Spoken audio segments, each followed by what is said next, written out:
Hi, greetings to all in the name of Jesus Christ. దేవుని నామములో మీ అందరికీ వందనాలు. ఈరోజు బియాండ్ అవర్ సెల్ఫ్స్ అంటే మనకి మన పరిస్థితులను దాటి మనం ఏ విధంగా మన జీవితాన్ని పెంపొందించుకోవచ్చు అనేది ఈరోజు మీతో పంచుకోవాలనుకుంటున్నాను. నిన్న మనం మాట్లాడుతున్నట్టుగా పౌలు జీవితంలో నుంచి మనం ఆలోచిస్తే 2 కొరింథీ పత్రిక, కొరింథీ సంఘానికి రాస్తూ 2వ పత్రికలో 1వ అధ్యాయం మనం చూసుకున్నట్లయితే 8 నుండి 11 వచనాల వరకు, 1వ అధ్యాయం 8 నుండి 11 వచనాలు ఈ విధంగా రాయబడింది. For we do not want you to be ignorant, brothers, of the affliction we experienced in Asia. For we were utterly burdened beyond our strength, that we despaired of life itself. Indeed, we felt that we have received the sentence of death, but that was to make us rely on ourselves, but on God who raises the dead. He delivered us from such a deadly peril, and He will deliver us. On Him we have set our hope that He will deliver us again. You also must help us by prayer, so that many will give thanks on our behalf for the blessing granted us through the prayers of men. ఇక్కడ adversity అనేది మనం ఆలోచించుకుంటే మనకున్న పరిస్థితులు, అంటే మనకు ఒకవేళ కష్టం వచ్చినా నష్టం వచ్చినా మనకున్న పరిస్థితులను బట్టి మనం ఆలోచించుకుంటే 2 విధాలుగా మానవుడు లేదా మనిషి అనేవాడు 2 విధాలుగా రియాక్ట్ అవుతాడు. ఒకవేళ మనకి ఇలాంటి పరిస్థితి, ఈ హార్డ్షిప్స్, ఈ కష్టాలు ఇలాంటివి మనకు కలిగినప్పుడు 2 విధాలుగా మనము రియాక్ట్ అవుతాం. ఒకటి ఏంటంటే దేవునికి దూరం అయిపోవడం, దేవుని మార్గంలో నుండి వేరుగా మనం వచ్చేసి మనము విరుద్ధంగా, అంటే దేవుణ్ణి విడిచిపెట్టిన వారంగా మనం ఉంటాం. రెండవ మార్గం ఏంటంటే ఒకవేళ మనకి కష్టాలు ఇవన్నీ, మన బాధలు ఇవన్నీ మనకు ఉన్నప్పటికీ కూడా మనము దేవుణ్ణి ఎప్పుడు కూడా చేయి వదలకుండా ఆయన మీద నమ్మకం ఉంచిన వారంగా మనం ఉంటూ మన జీవితాన్ని కొనసాగించే వారంగా మనం ఉంటాం. సో ఈ 2 వ్యత్యాసం గల ప్రజలు మధ్య మనము ఎలాంటి ప్రజలుగా మనము ఈ లోకంలో జీవిస్తున్నాం అంటే, ఒకవేళ కష్టాలు కన్నీళ్ళు మన జీవితాల్లో వచ్చినప్పుడు మనము దేవునికి విరుద్ధంగా దూరంగా వెళ్ళిపోతున్నామా, లేదా వాటిని దేవుణ్ణి బేస్ చేసుకొని దేవుడు నా జీవితంలో వీటన్నిటినీ కూడా దాటింప చేస్తాడు అనే నమ్మకము అనేది మన జీవితంలో కలుగుతుంది అనే జీవితం మనం జీవిస్తున్నామా లేదా అనేది మనం చూస్తూ ఉంటాం. సో ఇక్కడ 2వ కొరింథీ పత్రికకు పౌలు రాస్తున్నట్టుగా మనం చూస్తూ ఉన్నాం కదా. ఇక్కడ పౌలు ఏం రాస్తున్నాడంటే, మేము అన్ని విధాలుగా మేము హింసించబడ్డాము, అన్ని విధాలుగా మేము పరీక్షించబడ్డాము, అన్ని విధాలుగా మేము మాకు శిక్ష కలిగింది, బాధ కలిగింది, మేము అన్ని విధాల కష్టాలు మేము ఎదుర్కొన్న వారంగా మేము ఉన్నాము. కానీ వీటన్నిటికంటే ఎక్కువగా బియాండ్ దిస్ మేము ఏంటంటే మా మీద కాకుండా దేవుని మీద మేము నమ్మకం ఉంచిన వారంగా మేము ఉన్నాము అనేది ఇక్కడ ఆయన రాస్తున్నట్టుగా సంఘానికి మేము చూస్తూ ఉన్నాం. ఇక్కడ పౌలు ఇంకోటి ఏం చెప్తున్నాడంటే, వాళ్ళ ప్రార్థన యొక్క ప్రాముఖ్యతని గురించి అక్కడ రాస్తున్నట్టుగా మనం చూస్తూ ఉన్నాం. మీ ప్రార్థనలు ఎంతో అవసరమైనటివి అనేది అక్కడ రాస్తున్నట్టుగా మనము చూస్తూ ఉన్నాం. ఒక క్వశ్చన్ మనకు వస్తుంది, what are the circumstances beyond our limits? అంటే మన పరిమితులు కంటే, అంటే మనకి అందకుండా, అంటే ఒక లిమిట్ అనేది మనకు ఉంటుంది కదా, ఆ లిమిట్ దాటిన సర్కమ్స్టాన్సెస్ అనేవి ఏవి అని మనం ఒక్కసారి మనం చూసుకున్నట్లయితే, మనమందరం కూడా ఎన్నో క్లిష్టమైన పరిస్థితుల్లో మనం ఉన్నాము. మనం వాటిలో కూడా దాటి కొన్నిసార్లు వచ్చేస్తున్నాము, కాకపోతే ఫ్యూచర్లో మళ్ళీ వస్తాయి. ఇలాంటి పరిస్థితులు మనందరికి కూడా కలిగిన వాళ్ళమే మనకు తెలుసు. ఎందుకంటే ఒకసారి మనకి ఉద్యోగపరంగా ఇలాంటి పరిస్థితులు మనం ఎదుర్కోవచ్చు, లేదా చదువు పరంగా మనం ఇలాంటి పరిస్థితులు మనం ఎదుర్కోవచ్చు, లేకపోతే కుటుంబ పరంగా, లేకపోతే సంఘపరంగా, లేకపోతే సమాజంగా మనము ఇలాంటి పరిస్థితులను మనము ఎదుర్కొనే వారంగా ఉంటాం. ఇలాంటి కష్టాలు, కన్నీళ్ళు, ఇలాంటివన్నీ కూడా మన జీవితాల్లో మనకి అనుభవము, రైట్? ఇవన్నీ కూడా మనకి అనుభవించే వారంగా మనము ఉన్నాము. కానీ వీటన్నిటి నుండి బయటికి వచ్చే మార్గము ఏంటి అనేది మనం ఆలోచిస్తే, ఈరోజు మనం తీసుకున్న అంశము అదే, బియాండ్ అవర్ సెల్ఫ్. మనకు మన పరిమితి కంటే ఉన్నతమైనది ఏంటి అని మనం ఒకసారి ఆలోచిస్తే, బైబిల్ గ్రంథంలో మనము మొత్తం మనము చదువుకొని ఒకసారి దీని పరమార్థం ఏంటి అని మనం ఆలోచిస్తే, ఇది దేవుని యొక్క వాక్యము, దేవుని యొక్క శక్తిగా మనం చూస్తూ ఉంటాం. ద పవర్ ఆఫ్ క్రైస్ట్గా మనము చూస్తూ ఉంటాం. ఒకవేళ దేవుని యొక్క ఆ బలము, ఆ శక్తి అనేది మనము ఫేస్ చేసే ఈ కష్టమైన పరిస్థితుల్లో, క్లిష్టమైన పరిస్థితుల్లో దేవుని యొక్క శక్తి మనతో కూడా ఉన్నప్పుడు, మనం ఆయన శక్తిని పొందుకున్నప్పుడు మన జీవితం అనేది శాంతికరమైన జీవితం, లేకపోతే సంతోషంతో నిండిన జీవితంగా మనము చూస్తూ ఉంటాం. సో ఈ పవర్ అనేది ఎలాంటి పవర్, ఎలాంటి శక్తి, దేవుని యొక్క శక్తి ఎలాంటి శక్తి అనేది కొన్ని విషయాలు మనం నేర్చుకుందాం. సో ద ఫస్ట్ థింగ్ ఏంటంటే, దేవుని యొక్క శక్తి it is a strength beyond human ability. అంటే మానవుని యొక్క స్వశక్తి కంటే ఇది ఉన్నతమైన శక్తిగా ఉన్నది. మనము ఏదైతే చేయగలమో, మన అబిలిటీ ఎంతగా ఉందో దానికి మించిన శక్తిగా దేవుని యొక్క శక్తి ఇక్కడ ఉన్నట్టుగా మనం చూస్తూ ఉన్నాం. ఎందుకంటే ప్రభు అయిన యేసుక్రీస్తు వారు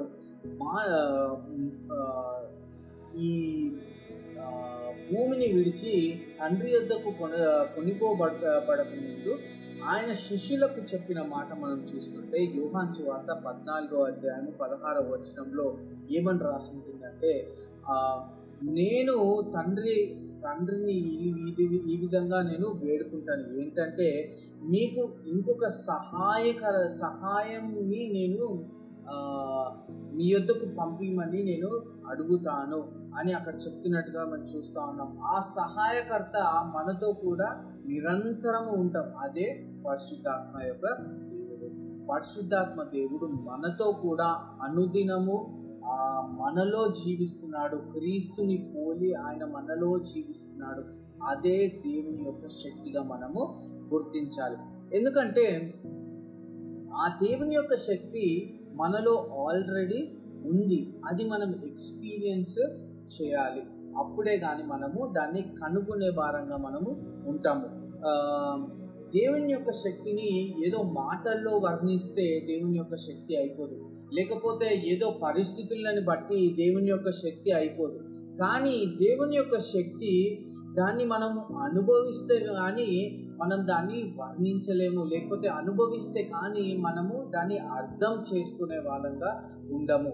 సో ఈ విధంగా మనం చూసుకుంటే దేవుని శక్తిలో ఎలాగూ ఆనందించవచ్చు అని పౌలు రాసిన పత్రికలో మనం చూసుకుంటే, పౌలు ఎఫెసీయ సంఘానికి రాస్తూ 6వ అధ్యాయంలో 10వ వచనంలో ఈ విధంగా చెప్తాడు, be strong in the Lord and in the strength of his might. ఆయన యొక్క శక్తి ద్వారా ఆయన యందు దృఢంగా మీరు ఉండండి అని అక్కడ ఆయన చెప్తున్నట్టుగా మనం చూస్తూ ఉన్నాం.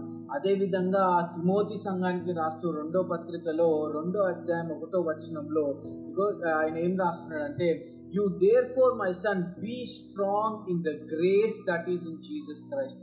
ప్రభు అయిన యేసు క్రీస్తు వారి యొక్క కృపలో మీరు శక్తివంతులై ఉండండి అని అక్కడ రాస్తున్నట్టుగా మనము చూస్తూ ఉంటాం. ఎంతో గొప్ప ఇది కదా.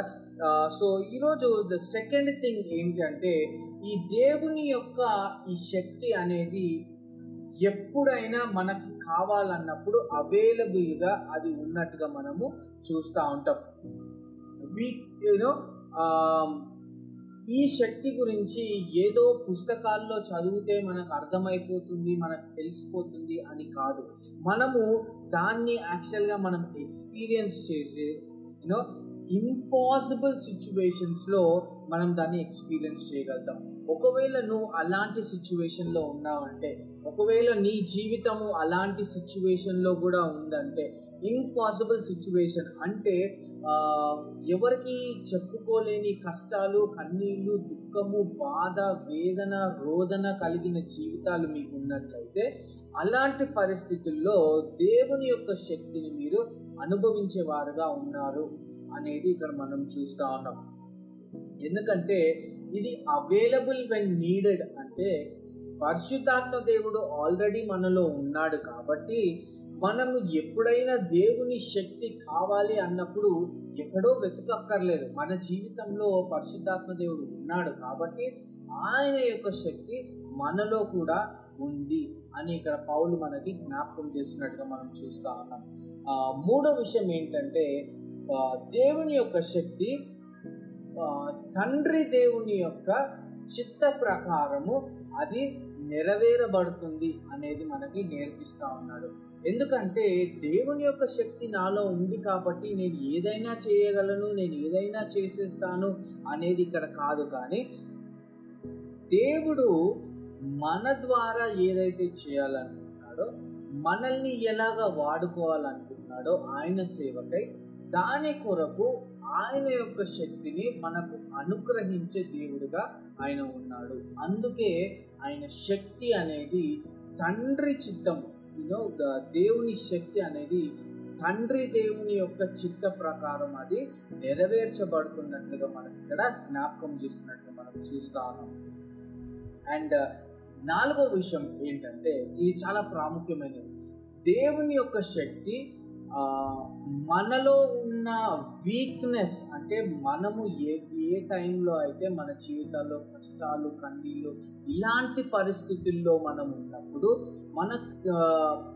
మన జీవితాల్లో కష్టాలు ఉన్న సమయంలో, మనము వీక్గా ఉన్న సమయంలో ఆయన యొక్క శక్తి ఇంకా బలంగా మన జీవితంలో ఇంకా ఆయన కార్యం చేయగలిగే శక్తిగా మన జీవితంలో ఉంటుందని మనము చూస్తూ ఉన్నాం. ఒకసారి మొదటి కొరింథీ పత్రిక 2వ అధ్యాయంలో మనం చూసుకున్నట్లయితే 3-4 వచనాల్లో ఈ విధంగా చెప్తుంది. And I was with you in your weakness and your fear and much trembling and my speech and my message were not in plausible words of wisdom but in demonstration of the spirit and power. ఇక్కడ మనం ఎప్పుడైతే దీన స్థితిలో ఉంటామో, ఎప్పుడైతే నిస్సహాయ స్థితిలో మనం ఉంటామో, అప్పుడు దేవుని యొక్క శక్తి అనేది ఇంకా ప్రభావవంతంగా మన జీవితంలో ఉంటుంది, ఇంకా శక్తివంతంగా మన జీవితంలో అది పనిచేస్తున్నట్టుగా మనము చూస్తూ ఉంటాం.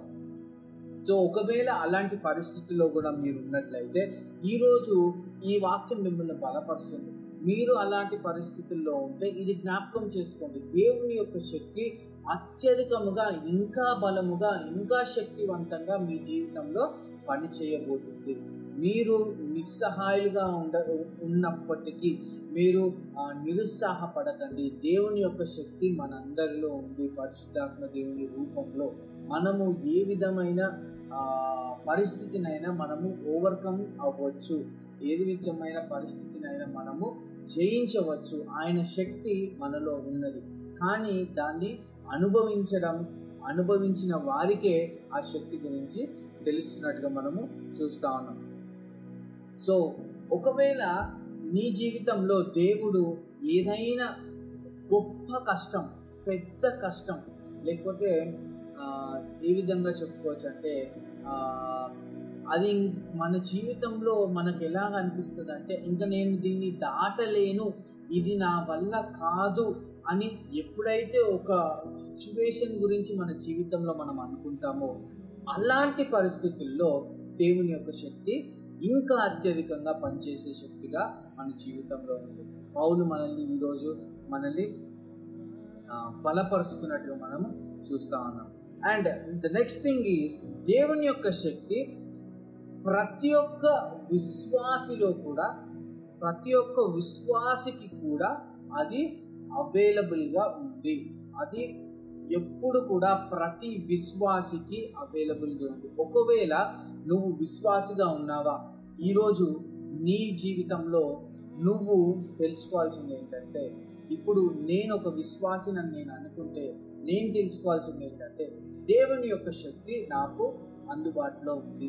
నేను ఆ శక్తిని ఉపయోగించి నా జీవితంలోని కష్టాలను నేను ఎదుర్కోగలను, ఆయన సహాయం నేను తీసుకోగలను అనేది మన జీవితంలో కాన్ఫిడెన్స్ మనకు రావాలి. ఒకవేళ నువ్వు అలాంటి పరిస్థితుల్లో ఉన్నావంటే ఇది ఈరోజు నీకు ఒక రిమైండర్, ఇది ఒక రిమైండర్గా ఉండాలి.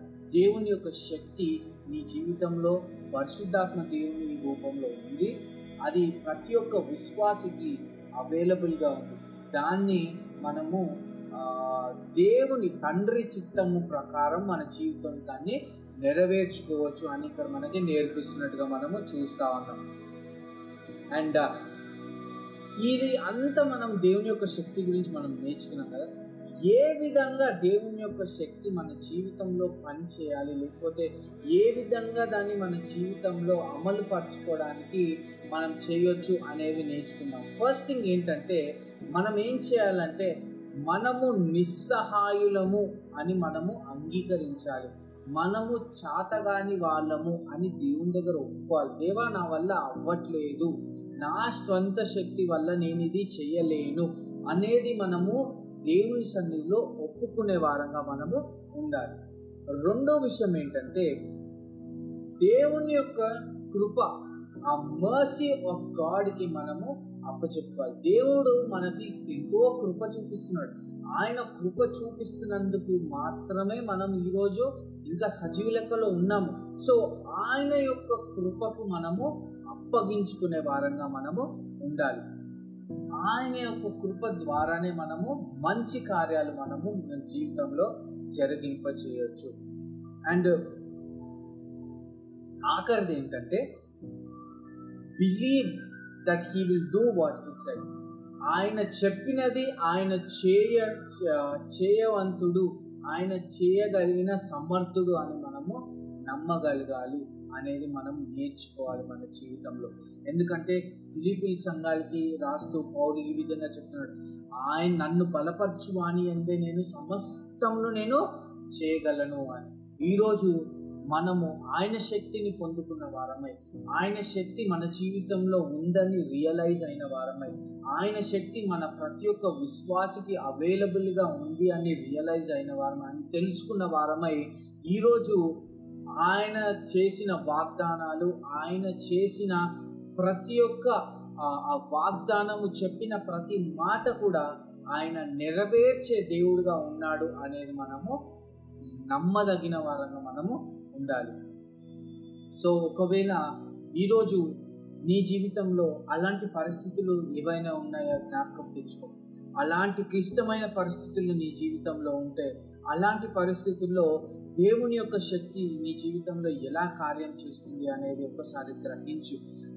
అలాంటి పరిస్థితుల్లో మనం ఉన్నప్పుడే ఆ దేవుని యొక్క శక్తి అనేది మన జీవితంలో కార్యము చేయడం అనేది మనము అనుభవించే వారంగా మనము ఉంటాము. మన యొక్క నిస్సహాయత స్థితిలోనే దేవుని యొక్క శక్తి అనేది అత్యధికంగా పనిచేస్తున్నట్టుగా, మనము ఇంకా ఎక్కువ బలంగా పనిచేస్తున్నట్టుగా మనము చూస్తూ ఉంటాం. సో ఈరోజు మనం నేర్చుకున్న ఈ బియాండ్ అవర్ సెల్ఫ్, మన శక్తికి మించిన దేవుని శక్తి ఒకటి ఉంది, అది అందరికీ అందుబాటులో ఉంది అని మనం నేర్చుకుంటున్నాం, రైట్?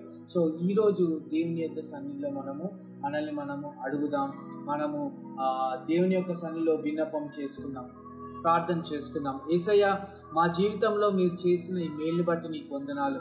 నీ శక్తి మాకు అందరికీ అవైలబుల్గా ఉందని మీరు మాకు నేర్పించినందుకు నీకు వందనాలు ప్రభా. ప్రభా, నీ శక్తిని మా చేత పట్టుకొని ప్రభా మేము అనేక విషయాలు ప్రభా మా జీవితాల్లో మేము జయించడానికి సాయం చేయండి ప్రభా. నీ శక్తి మాలో కూడా ఉంది అని మేము గ్రహించడానికి మీరు సాయం చేయండి. మీరు చెప్పినది చేసే దేవుడు అని నమ్మడానికి మీ కృప దయచేయమని ప్రార్థిస్తున్నాం. విన్న ప్రతి ఒక్క ఆత్మను ప్రభా ఈ వాక్యం వాళ్ళ హృదయాల్లో బలంగా నిలిచి నాటకపోయి ప్రభా వాళ్ళని బలపరిచే వాక్యంగా ప్రభా మీరు చేయమని ప్రార్థన చేస్తున్నాం. మమ్మల్ని అందరినీ హస్తాలకు అప్పచెప్పుకుంటూ యేసు పరిశుద్ధ నామములో అడిగి వేడుకుంటున్నాం తండ్రి. ఆమేన్. Thank you all. God bless you.